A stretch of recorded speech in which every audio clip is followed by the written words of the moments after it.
बिहार विधान परिषद के लिए जो 24 सीटों के लिए चुनाव होने हैं उसे लेकर बीजेपी ने भी अब फाइनली अपने उम्मीदवार के नामों की घोषणा कर दी है। नमस्कार, मैं हूं इंद्र मोहन, आप देख रहे हैं बिहार तक।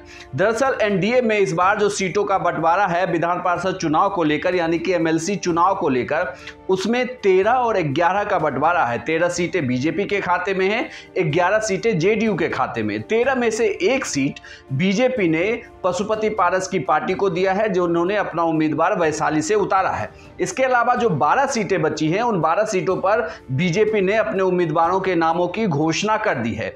इसमें सबसे शॉकिंग ये है कि सारण से सच्चिदानंद राय का टिकट काट दिया गया है, क्योंकि सच्चिदानंद राय को लेकर ये कहा जाता है कि इसके पहले भी एक बार जब वो नाराज हुए थे तो अंतिम समय में उनकी मुलाकात दिल्ली में अमित शाह से करवाई गई थी। वो निर्वर्तमान वहाँ के एमएलसी हैं, लेकिन फिर भी जो फाइनल सूची आई है उस सूची में उनका नाम नहीं है, उनका टिकट काट दिया गया है।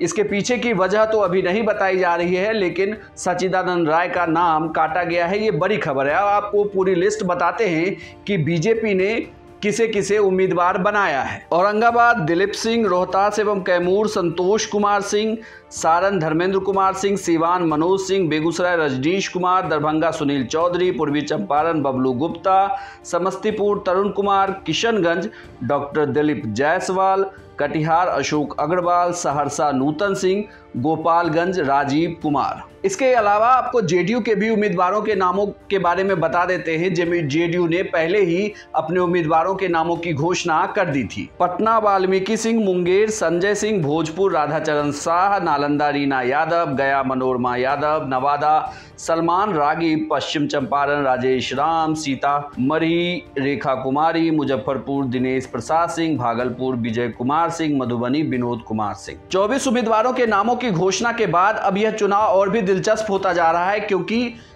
एक और तो आरजेडी इस पूरे चुनाव में अकेले उसने अपने उम्मीदवारों को सभी सीटों पर उतारने की घोषणा कर दी है, वहीं दूसरी ओर कांग्रेस भी इस चुनाव में अपने उम्मीदवार को उतार रही है।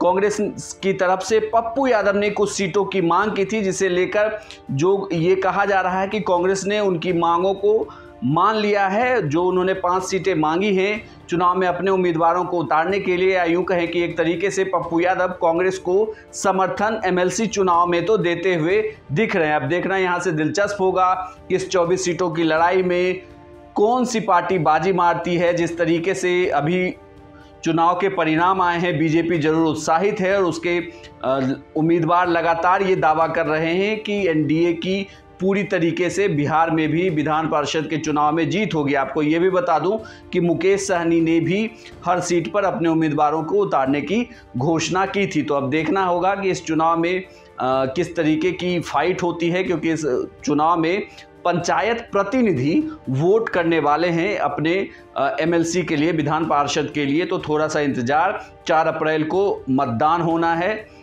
इसके बाद नतीजे आएंगे, तब पता चलेगा कि किस पार्टी ने इस चुनाव में बाजी मारी। आपको यह जानकारी कैसी लगी हमें कमेंट बॉक्स में लिखकर जरूर बताइएगा। हमारे चैनल को सब्सक्राइब कर लीजिए, फेसबुक पर देख रहे हैं तो फॉलो करिए बिहार तक को, और बिहार तक के ट्विटर हैंडल को भी आप फॉलो कर सकते हैं।